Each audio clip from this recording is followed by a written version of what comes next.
Bulunmuş oklandı, kullok kulloklandı.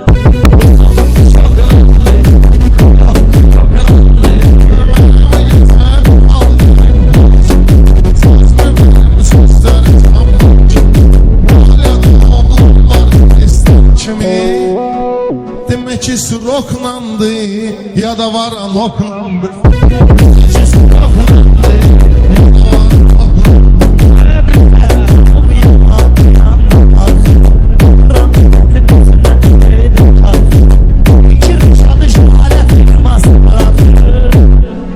O tabii soklandı, bu da sada çoklandı.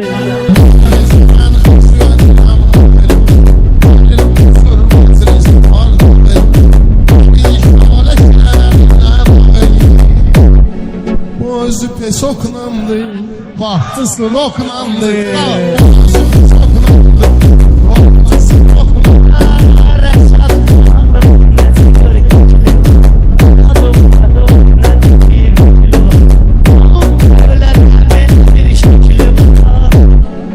Reşat sapoklandı, keçi pataloklandı.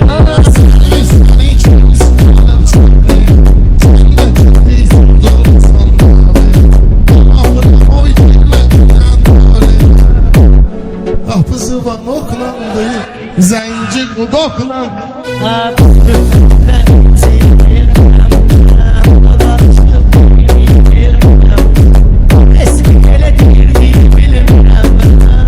Yetim rıvoklandı, yetim rıvoklandı.